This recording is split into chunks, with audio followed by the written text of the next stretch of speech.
Hello, my name is Amanda Papier, and I am the director of the Newmark Civic Life series at the 92nd Street Y, featuring pro-democracy conversations with leading thinkers at this critical moment in the US and around the world. This series is brought to you by the Belfer Center for Innovation and Social Impact through a generous gift from Craig Newmark Philanthropies. I also want to thank the Henry Nias Foundation for their support in making tonight's event possible as well. I'm honored and delighted to welcome all of you watching at home to this online conversation with Margaret Atwood on the vital role artists and writers play in democratic society. Before we begin, I want to take a moment to introduce our incredible moderator, Martha Teichner. Many of you know Martha from welcoming her into your living rooms for the long-running news magazine program, CBS Sunday Morning. Her illustrious journalism career spans over 50 years across continents and through seismic shifts in our history and global democracy, including the fall of communism in the Soviet Union, apartheid in South Africa, the Mays prison hunger strike in Northern Ireland, the Newtown, Connecticut elementary school shooting, and the COVID-19 pandemic. Her reporting has been recognized through multiple awards, including the Alfred DuPont Award, 13 Emmys, 5 James Beard Foundation Awards, and she received a Lifetime Achievement Award from the Newswomen's Club of New York. Martha is also an accomplished author. Her New York Times bestseller, When Harry Met Minnie, A True Story of Love and Friendship, is available to purchase in paperback at bookstores and Amazon. Martha last interviewed Margaret Atwood for a piece on CBS Sunday Morning in 2019, when The Testaments was published. We are thrilled to bring them together once again for this very special conversation on the future of our democracy.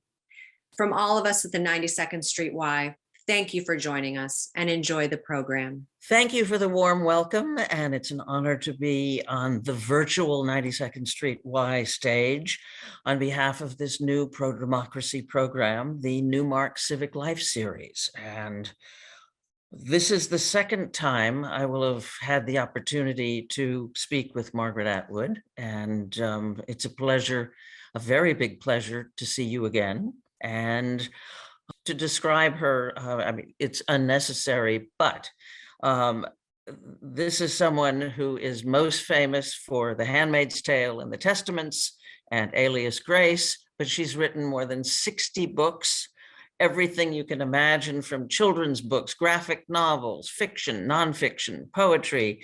She's an activist, an advocate.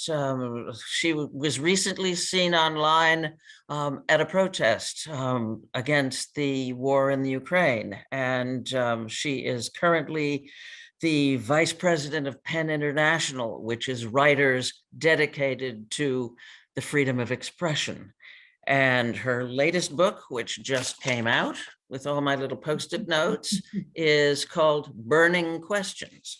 And all I can say is that there are a lot of them right now, many of them mentioned in the book, that relate directly to the mandate of this series. And we'll get to them as they relate to democracy and every aspect of it, from the promotion of it, the preservation of it, the erosion of it, and what can be done to further it in the future. So with that, welcome. Lovely to see you again. Just to start out, in the book, one of the things that you said is, I write books about the possibility of unpleasant futures in the hope that we will not allow these futures into reality. Obviously, that's what happened in The Handmaid's Tale, but there are many people who believe that The Handmaid's Tale came true and that somehow you were prophetic. Yeah, well, no, I'm not prophetic, partly because there isn't just one future. There are a multitude of possible futures, and we do not know which one we are going to end up in. But wherever we end up, in quotes, the future is going to depend on what we do now. So the choices that we make now. And you're right. I don't write these books so that they will come true, and I don't write them saying they must come true. I write them saying, don't go there. Does it frighten you that many of the things you've written about have in part or completely come true? Well, of course, a lot of them were true in the past. So you don't see people doing them, you see people doing them again.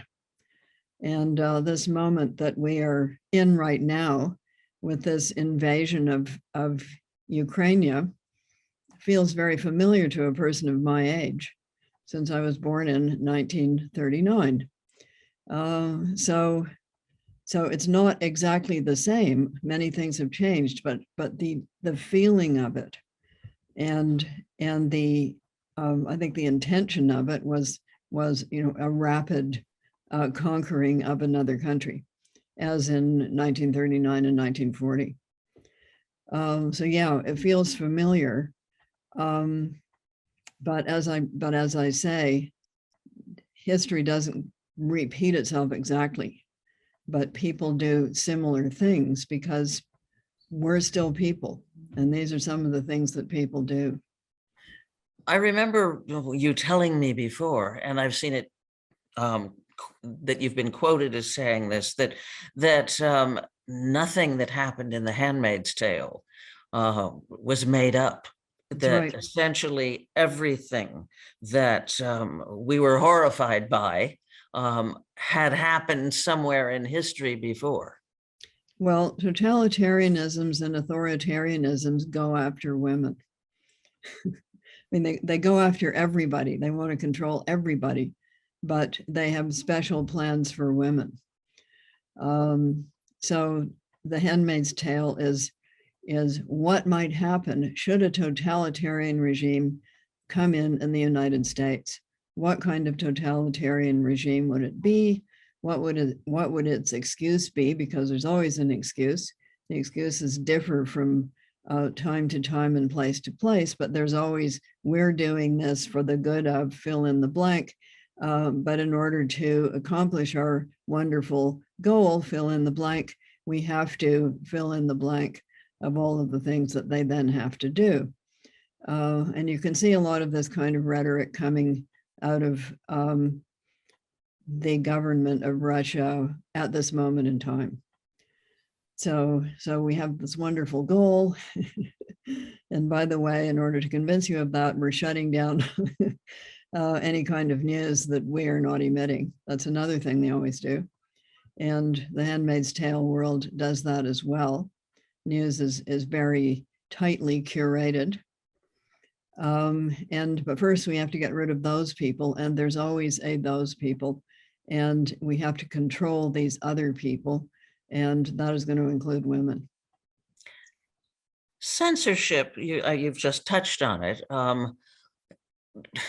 How big a piece of the erosion of democracy or the attack on democracy is censorship? Okay, there's various kinds of censorship. We are seeing a little wave of book banning and book burning in the United States right now in connection with schools. That is not total censorship. It's exclusion from certain spaces, but it's not great big piles of books being set on fire and completely exterminated yet. So it is the thin edge of the wedge, but it's not the total thing yet. So that's part of it. But what we're mostly seeing, I would say, is a huge struggle to control information and also to confuse information. So we've heard a lot about fake news. We know a lot of this was being disseminated through what I call Russian troll bot farms. Not all of them in Russia, some of them were in Romania, but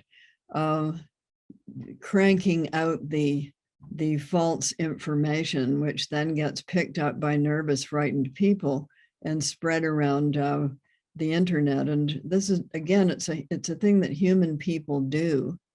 They just haven't always had the internet to do it with, but they did it lots before.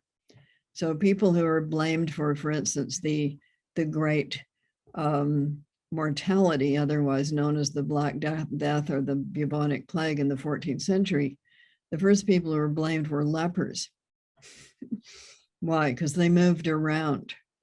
They moved from place to place, and they were a visible, distinguishable group. So they were first. The second group that was blamed were Jews. You've heard that before. And the third group that was blamed were witches. You've probably heard that before too. So blaming witches didn't start in the 17th century. It was a motif in the 14th century. When there's a calamity, when there's a big calamity of some kind or a series of calamities, people long for it to be somebody's fault. Because if you can get rid of that somebody or that group, then maybe it'll be fixed. So we do have that tendency. And you see this kind of rhetoric coming out in relation to Ukrainians. So we have to get rid of the quotes Nazis. What was it? Nazis and drug addicts. We have to get rid of them, and then everything's going to be just great. But in order to get rid of them, we're just going to have to flatten your country and kill everybody in it. But it's for your own good, like that. What we're seeing with the laws, suddenly, very quickly, a law passed in Russia that makes it a crime punishable by 15 years in prison for speaking against anything associated with the Russian invasion of Ukraine, even calling it a war. And then you hear reports that people who watch Russian TV, now that the independent sources of information have been shut down, they believe it. Because some of them believe it, not all of them. So what happens when you shut down a modern present day form of communication? So what happens, for instance, under Hitler's Nazi Germany, they controlled the radio. That was the big new form of communication. They controlled that. But you had, for instance, ham radio operators. You had clandestine radio sets. And you also had news moving around through things like telegraphs, telegraph systems. So I think one of the things that you're seeing in that area of the world right now is a reversion to earlier forms of dissemination technology. And remember that all during the Cold War, there was a fairly active samizdat circulation system. It doesn't reach the whole population, but it reaches some of them. And explain what that is. Samizdat is unofficially published literature. So people were turning it out on typewriters and things like Mimeo machines and passing it around amongst themselves. And you're probably getting a lot of, right now, behind the scenes transmission of information. It's just that you have to be very careful who's listening. So I was behind the Iron Curtain, and you probably were too, when it was still there. And I was in East Germany, I was in Czechoslovakia, and I was in Poland in 1984. And nobody thought the wall was going to come down anytime soon. I certainly didn't. I was living in West Berlin. So everything seemed pretty solid. Checkpoint Charlie, all the rest of it was still there. Why were you there? Why was I there? Why am I anywhere? That's a question. I was writing a book, but in fact, I was writing the Handmaid's Tale, but I didn't go there in order to write it. It just happened to be a coincidence. There was an organization called the Deutsche Akademische Austauschdienst, which meant the German academy, academic organization for people from somewhere else. And they brought in artists and people like that into West Berlin so that the West Berliners wouldn't feel so cut off. And because nobody was living there at that time except a lot of old people and single men, because you could avoid the draft that way. There were a number of empty apartments.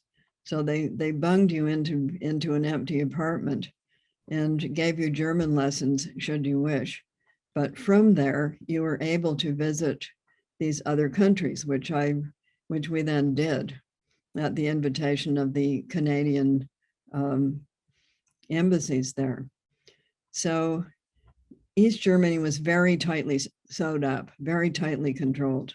Czechoslovakia, a little looser, but you had to go somewhere that wasn't a room or a car in order to talk to people, because they just assumed everything was bugged. And Poland was already much more open. So they had a very strong opposition there at the time, and that would be the Catholic Church. They had not been able to kill everybody, all the Catholic Church people. And well, they already had solidarity developing they in the had that 80s. already. It was developing, but before that, it was the Catholic Church. And at the time we were there, they had just murdered a priest who was found in the back end of a car. So people were pretty angry about that. Anyway, censorship. Yeah, you can control. It depends how many spies you have. Depends how many spies you have throughout the population and how willing people are to inform on other people. So I think it's partly to do with that. But in Poland, the samizdat literature was circulating freely. We were offered some. We were in the so-called Writers Union, which was a so-called communist organization. And they said, "You want some samizdat?" And we said, "Sure." And they said, "Wait just a second," because they're keeping it right there. So it's going to be very interesting afterwards to find out how information has been circulating, because you can circulate information from person to person quite quickly, as long as you trust that person.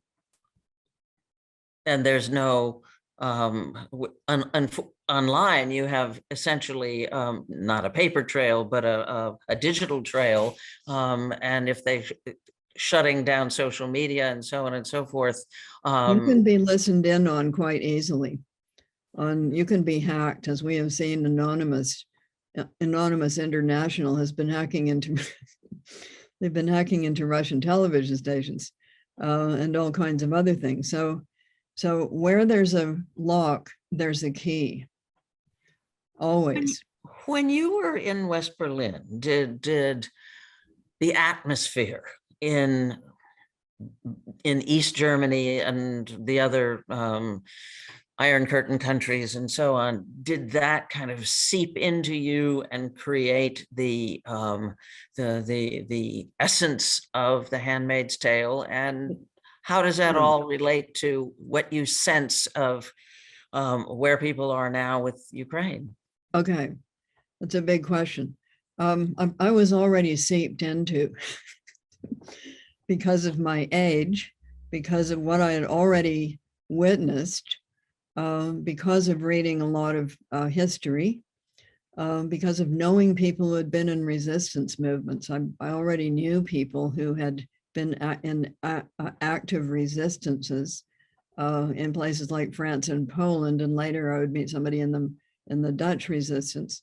So these stories, I also knew a person from England who had been dropped behind the lines in France, and his job was to question British airmen who were being smuggled back to England by the French resistance to make sure they really were English airmen and not plants who had exposed the whole line. So I'd been kind of steeped in a lot of this already, but this was certainly firsthand experience of how careful people had to be in what they said and the oblique ways they found to convey information to you that were not explicit. And you also had to be very careful of what you said once you were not in that country any longer. You had to be careful because you didn't want to give anybody away like that. So you're going to find a lot of that, I think, going on. I was amazed that the protests were as big as they were in Russia. So I think they've been trying to shut that down, but I was astonished that they were so big. what can an organization like Penn International do? Essentially, you're powerless except using words. It just Okay, seems to me that are you helpless? no. So the history of Penn going back in time, when it was first founded, it was a cultural organization, exchange amongst writers from different countries, what I call a tea party. I should not call it a tea party, but I do. And then along came the 30s. And then Penn got into the area of getting people out. So getting them out of countries where they were in danger.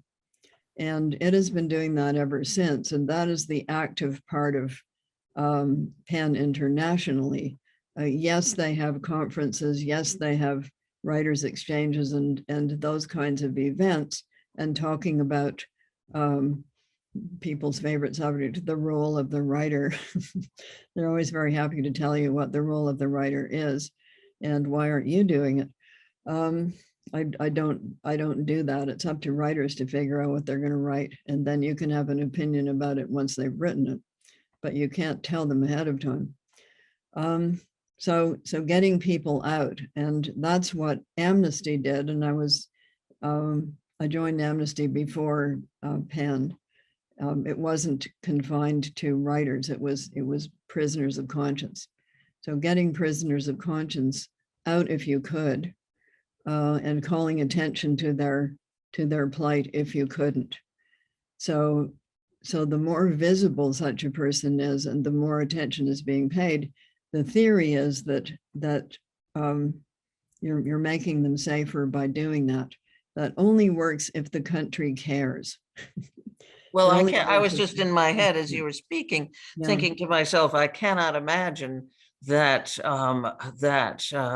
Vladimir Putin cares what either you or Salman Rushdie or somebody else. No, he doesn't care what we think. Of course not. But he cares what the general opinion is, because the general opinion is going to influence whether Russia gets its financial tools back. Whether they're allowed to join SWIFT again, whether people will do business there again. So it's part of a climate of opinion. And writers often get asked to speak about these things because they're so mouthy. They aren't usually beholden if they're freelancers. They aren't beholden to an employer who'll tell them to shut up. So they often get asked to do those things, and so do visual artists. I give you IYY, who has been very outspoken and got in trouble for it. So the philosophy of Penn is you adopt writers in other countries, not in your own. Because if you're doing them in other countries, you are not going to have your own government crack down on you for whatever you're saying within that country. You're speaking on behalf of writers in other countries who happen to be in a horrible place, in danger. What all are you working on with the writers and with anybody in connection with Ukraine? I can't tell you, Martha.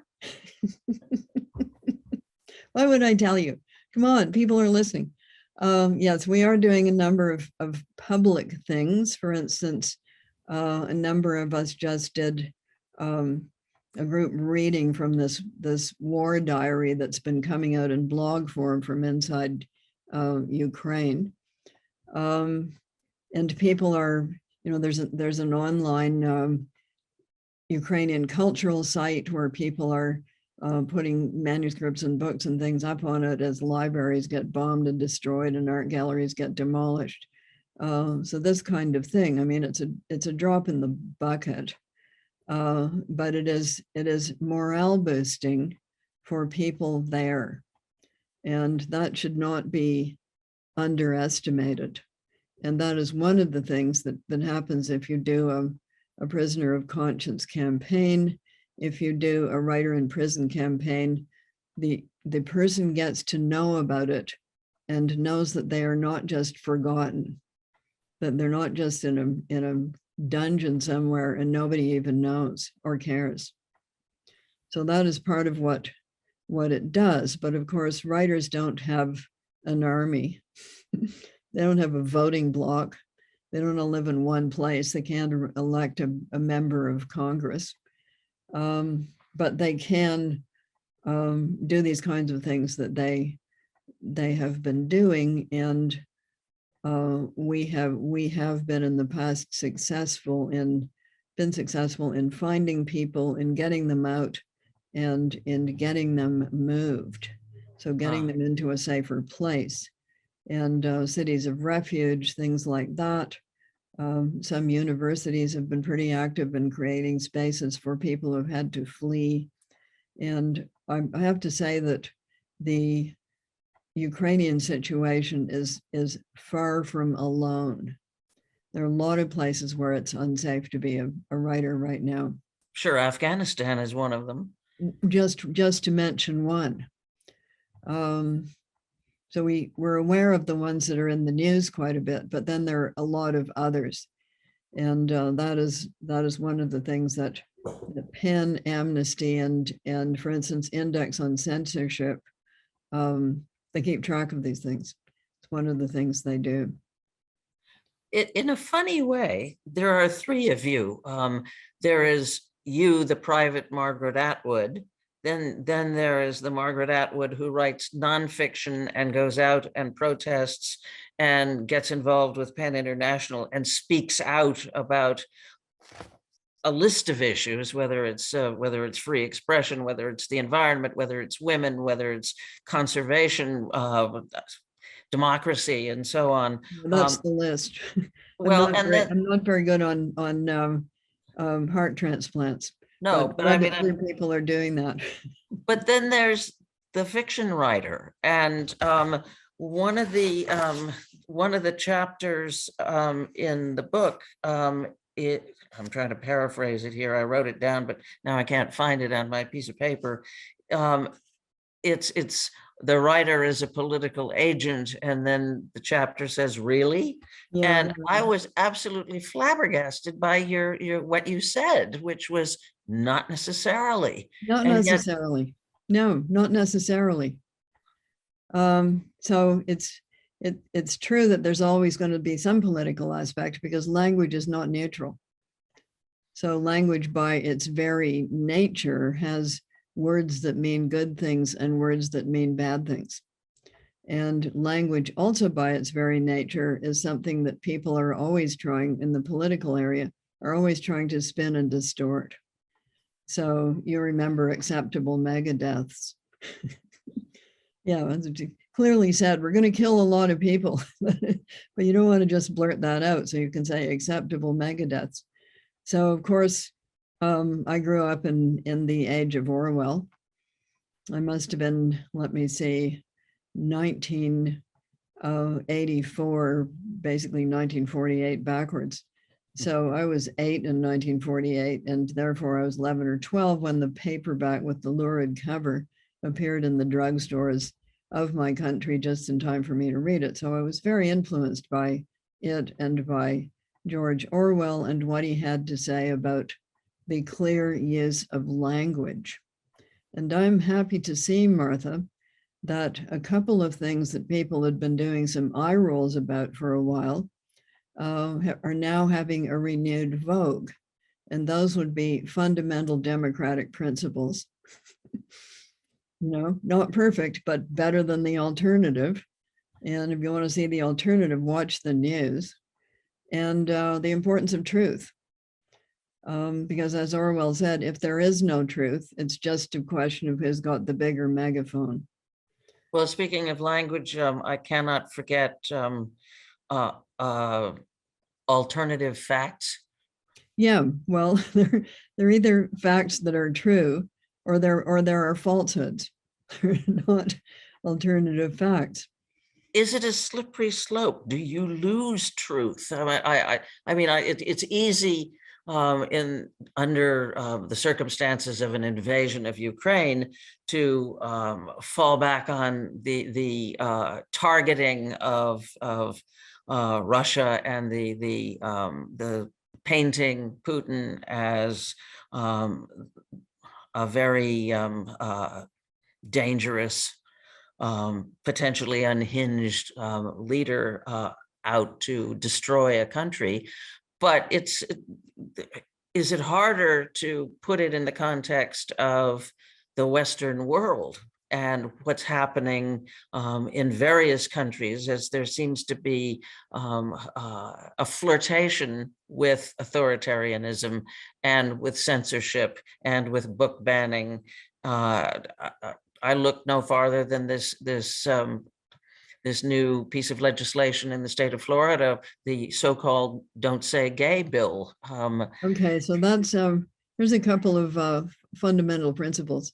One of them being, if you develop a weapon of any kind, it will, and it's a good one, it will be used against you by the other side once they figure out how to get hold of it. So this "don't say gay" thing, it might upset somebody. Okay, we can't say that. You can't say this in schools because it might upset somebody. So that is just taking something that was being done on the so-called left, flipping it around and playing it back. But let me draw you a little circle. Here's a circle. Up at the top, you put tyranny. Down at the bottom, you put chaos. Across the middle, you put democracy. There are always arrows going up on either side, right or left, towards tyranny, potential arrows.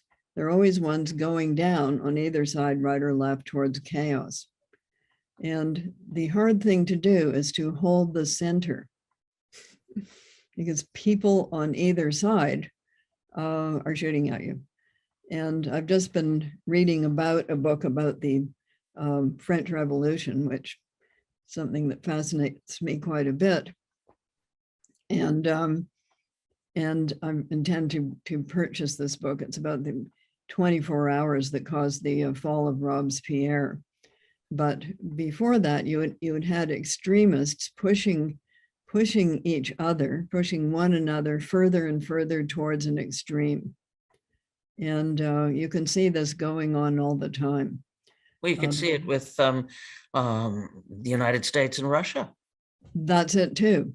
So I'm more virtuous than you, because I'm more extreme in the direction that people, or some people, have decided is a good direction. You can see that right here in the United States. Exactly. Well, the other thing that I would refer you to is what Stalin did in the 30s. So we had the Bolsheviks, and then we had the revolution, and then the Bolsheviks won. But what did he do in the 30s? He purged the old Bolsheviks because they still believed in the utopian dream that wasn't happening, because he had got hold of it instead. So then they had to be pointed at as enemies of the revolution. And that's pretty much what happened during the French Revolution too. Did it happen in the beginning of the Trump era in the Republican Party? I don't know, because I wasn't there. I think you saw more of that towards the end of the Trump era. And there are a couple of Republicans who have been trying to hold the center. And boy, have they ever got pasted. I'm thinking of Liz Cheney.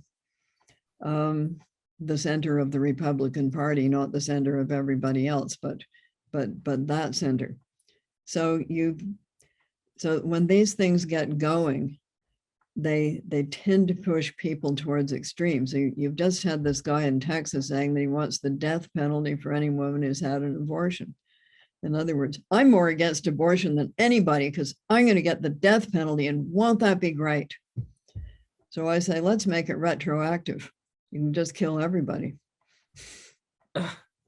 Your description of the circle with tyranny at the top and chaos at the bottom and democracy in the middle, what do you think is the state of American democracy at the moment? Shaky. How It's shaky? I can't tell you that. That's the kind of thing that you can only say, hindsight is 2020. So I don't know. I mean, I have great faith in the, I don't even want to say the ordinary American. I don't think Americans want a tyranny. Okay, so I don't think they want one. I don't think they think it would be a good thing.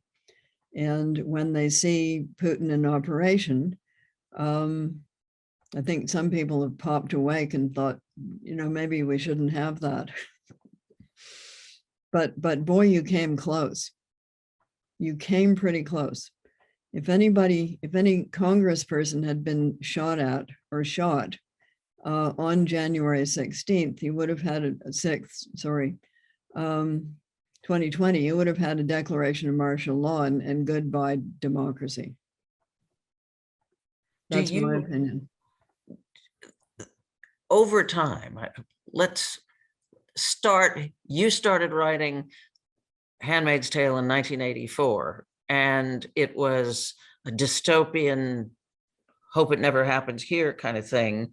You have often said you can't ever say it'll never happen here. That's right. Have lines been crossed that you didn't expect over the time since you wrote that book in terms of the health and security of democracy? Without a doubt. Yes, without a doubt. I didn't think we would see an attempted coup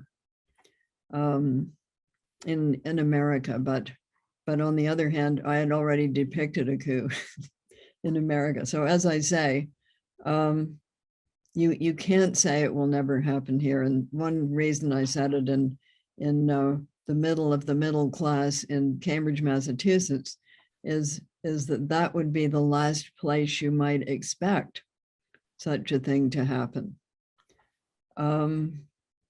And it was also a way of saying, don't go to sleep, because you may think you're exempt. You may think that you have some kind of special circumstances. You may think you belong to a protected group, and it will never happen to you. Well, think again. When you look down on these circumstances, you've said, I'm not prophetic, I just look around and take advantage of what's happened before and in my thinking and so on. If you were sitting down to write a dystopian novel right now, and you were looking around, what would worry you? What kinds of things are you observing that ultimately are potentially capable of mushrooming into something that's like a 2022 version of The Handmaid's Tale? Well, I would think the divisiveness in the United States is very worrying. The polarization, the tribalism. Hello, you have enemies outside the country. You better get together and not just tear each other to pieces, because the more you tear each other to pieces, the easier it's going to be for somebody else to tear you to pieces.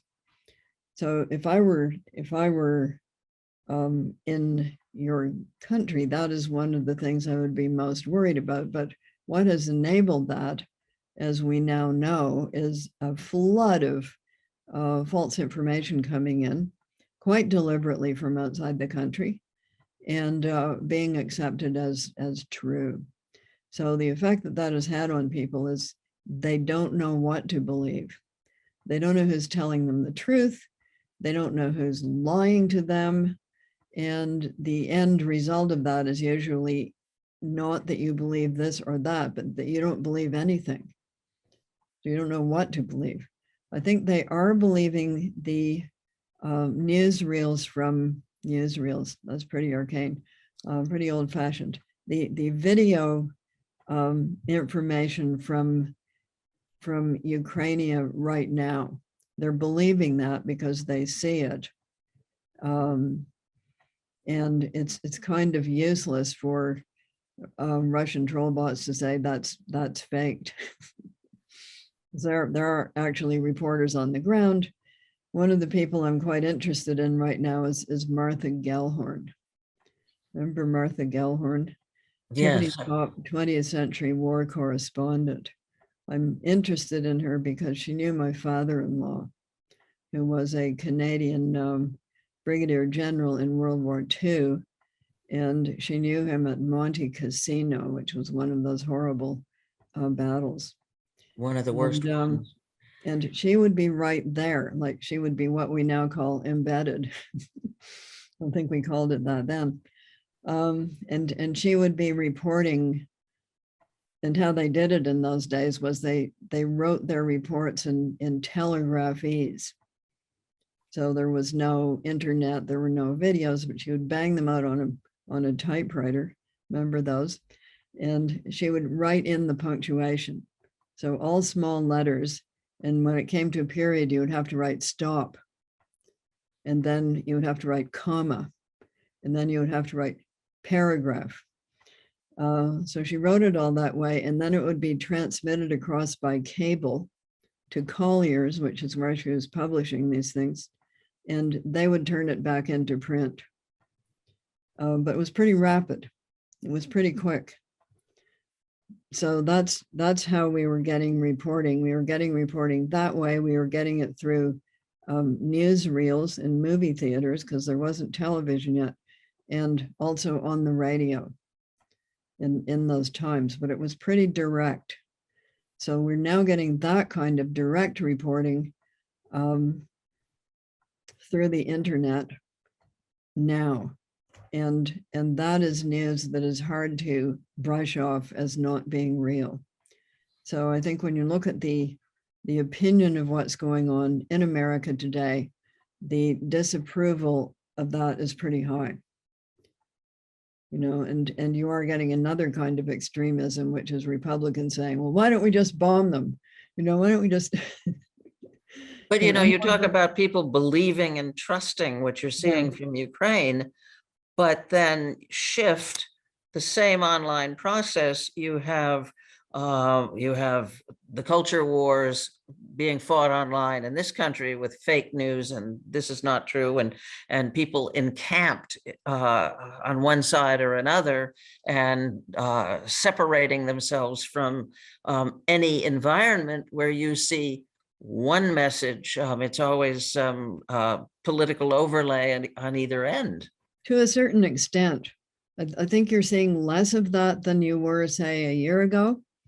And you can pretty much say now that these many people are reporting on the war in Ukraine as a war. And very few of them are saying it is somehow Ukraine's fault. Very few of them are saying that anymore. And over here you have Tucker Carlson. But you have a situation over here where there are the people who listen to one source of news and other people who listen to another source of news, and that trust that's being given to information coming out of Ukraine is not necessarily translating into one truth in American politics. Yeah, a lot more than it was. So a lot more than it was. Yes, there are spins. There have always been spins. But the central fact, it's a war. Russia's the aggressor. It's a bad thing. I think those are pretty uniform. So maybe for the first time in, say, how many years? 8, 9 years, you've got a fairly unified view of a world event. Will that translate into a more unified view of domestic politics? Well, let's see how smart America will be. As I've said, if they don't stop tearing each other apart, they are weakening their country and making it much easier for other powers to take over. And that wouldn't necessarily be fun, Martha. We No. all know that the United States has its faults. One of the hallmarks of a democracy is that we are allowed to say that. Can you say that, but other people have other ways of running things, and you would not enjoy it. When you That think come to be. the perspective that you have, you're a Canadian who has Yes. spent a great deal of time thinking about acting on considering US politics. No. Is the view from Canada a little different? What is it that you see? You're talking about North American Yeah. US politics, That's right. but is your view slightly different than my view sitting in New York? Yes, it is. Why is that? We've got 5 or 6 political parties. It's hard for us to be as polarized as you. It's also true that we have 2 official languages. It's also true that a much greater part of our territory is under the control of indigenous people. So those are 3 big differences. It's also true, of course, that we're a lot smaller, and it's also true that to the north of us is Russia, whereas to the north of you is us. Which would you rather have? But to the south of you is us, and it seems to have a huge influence. It always does. Good and bad. Yeah, sure. If Washington has a cold, Ottawa sneezes. Of course it has an influence. You're very big. So far, only a few of your lawmakers have proposed it as a good thing to invade us. But if I were you, I wouldn't get rid of us because we, when people have to escape from you, we always have a nice cup of tea waiting for you. When you think of democracy, this is a question that came online from in advance. One of the questions that came up is, in your opinion, what is the most important tenet of democracy, and what is the biggest threat to that core tenet? Okay.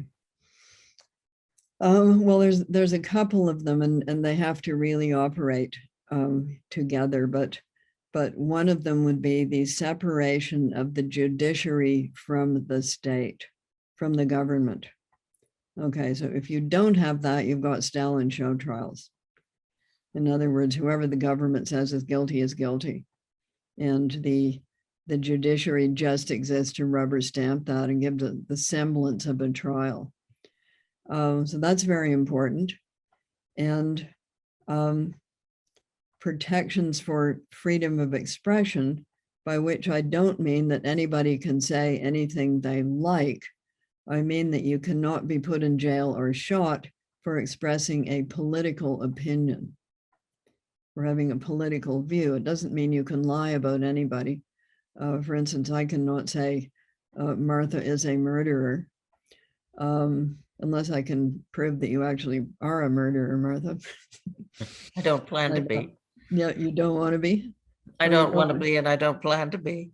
Oh, well, you just don't want me telling, is that it? No, never mind. You didn't do it. So like that. So you're not allowed to slander and libel people. That's not part of free expression. You ought to be exempt from being persecuted and prosecuted for having a political difference of opinion and stating it. What's the biggest threat to that 2-part set of tenets? Okay, I'm gonna add a third one. Oh, all okay. citizens ought to be able to vote. Okay. How about that? I'm in favor of that. So I think probably the biggest threat to democracy in the United States right now is the attempt to curtail voting rights. So one of the cornerstones was, and should still be, no taxation without representation. And government should be by consent of the governed. So it can't be by the consent of the governed if the governed aren't allowed to vote. Like that. I mean, these are just essential foundation blocks of democracy that apparently we have not been teaching in our schools or something. Why is it that so many people have forgotten about that? Getting back related to that, but getting back to one of my earlier questions about are writers agents for political agents? Do you consider yourself a political agent as a writer? Writers don't have power. Okay. They don't make laws. They don't have an army. They can't order the arrest of anybody. They have no power of that kind. So let us not say that writers have power. Let us say that writers may have influence, but they are only going to have influence on people who read. So I would say the amount of influence that they have is really pretty small. But I do get asked this question a lot. And after the Trump election in 2016, I met a number of distressed young people in the United States who were saying a couple of things.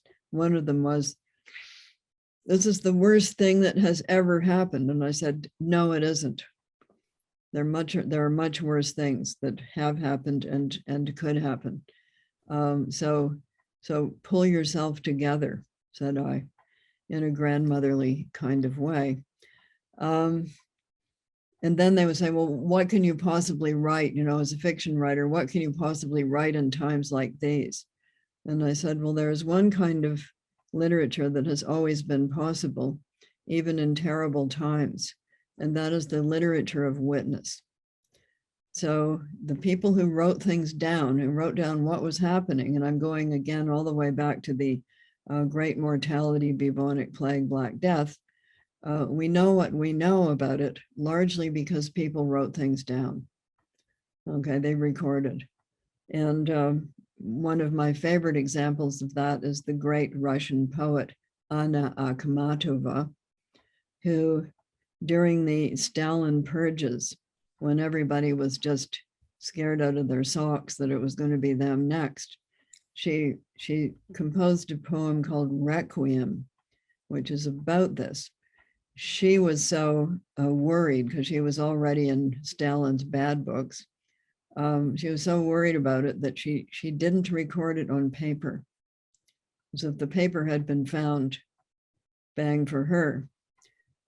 She taught it. She taught each section of it to one of her friends, and they memorized it. There was no paper record of it. And then when it was safe again, each of the friends repeated it back to her. But she did it. So this connects with Ray Bradbury's novel called Fahrenheit 451, in which books are recorded by being memorized. You may remember that. Anyway, this is what people do under extreme duress. So Darkness at Noon was recorded that way. Kurzweil Malaparte book called Kaput. It was written in secret, and bits of it were smuggled out through diplomats who were from neutral countries such as Sweden. So literature of witness, and you can certainly write that at a time like this. Fiction or nonfiction, which is more effective? Either one. Fiction takes time to write, as opposed to journalism. Sure, everything takes time to write. We think of fiction as taking time to write because that's how we write it now. But Dickens's novels, for instance, were composed ex tempore and published like television serials. So he would write, 3 chapters. He would put them out in something called a number, and it was like a serial. And when he started these things, he quite frequently didn't know how they were going to end. So they weren't the perfect pieces of art that then became the norm after Flaubert and the aesthetic movement. They were much more like reportage. So when you think about yourself, do you think that your fiction in any way has contributed to to political agency over Well, what time? is political agency really? If you mean, has it enhanced the career of any congressperson? If you mean in that narrow sense, no. I Taught don't us think so. lessons. Only for people who are interested in reading, and often people running for office are way too busy to do that. So I think more for the lives of women, or some women, or certain kinds of women. Possibly it gave them a different way of looking at being a female person. Maybe, but the writer cannot know, and the writer cannot tell what kind of influence they have had, because it is very much like the manuscript in the bottle. You make the message, you put it in the bottle, you throw it in the ocean. You don't know, it may sink, it may come to shore. The person may pick up the bottle and open it and not be able to read the message. The person may pick up the bottle, open it, be able to read the message and not like the message. Because every reading of every book is an individual thing. So you don't know, you never know who might end up reading your book. You never know when, you never know if. It's a completely roll of the dice kind of thing. You're casting it out, and once it's out there, you have no connection with it anymore. The connection with it is going to be the connection made with the reader, if there is a reader. You don't know if there will be one. Do you have any hope in terms of what you've thrown out there in the bottle? Why would I do it if I didn't have hope? Every time I've seen people with Halloween costumes that look like handmaids' outfits, and the demonstrations in Washington where people are dressed as handmaids, that tells me that whether you intend it or not, or whether you expect that it's going to happen or not, that you can have an impact and have had an impact in the areas that are meaningful to you. Absolutely, but that was luck. A lot of it is luck. And part of that luck was it got made into a television series by a team of people who really cared about it and didn't want to make just some kind of weird, some sort of, what should I call it? Anyway, they were serious about it. And I was lucky to get excellent actors and dedicated writers, and a showrunner who had vowed when he was 19 and read The Handmaid's Tale that when he grew up, this is what he was going to do. We have very little time left, but I wanted you to give you an opportunity to sort of warn us, reassure us, scare us to death, whatever, about democracy at this moment. And is there anything we can do? Yeah. I would work hard to elect people who share your belief in democracy, just for starts. And that means a judiciary that's separate from the government of the day. It means freedom of expression, and it means voting rights. So if people are not prepared to support those things, then they are not in favor of democracy. But I would also say, take a look at the alternatives, folks. Do you really think that an autocracy, do you really think that a kleptocracy, do you really think that a plutocracy or an oligarchy or an authoritarian regime is preferable? And if you do think it's preferable, who's going to run it? And what rights will you have under it? Answer, none. That's pretty sobering. That's about all the time we have, unfortunately. And it's been a tremendous pleasure talking to you again, and being here for the Newmark Civic Life series. And I've got to say that lots of times you've been described as legendary, but I have to say that I know that if I say that, you'd probably come back and say, oh, Canadians don't do legendary. And then I'd say, why? And you'd say, because we're Canadian. So I'll let you have the last word. Because the other Canadians will get you for it. If you start acting legendary. Oh, so you think you're legendary, huh? Like that. Martha? What are you going to do going forward? Are you going to be out demonstrating again anytime soon? I don't think they've got a demonstration planned, but if they had one near, I'd certainly be there. Maybe I wouldn't have worn a pussycat hat, but that might have been a fashion mistake. It looked slightly unserious.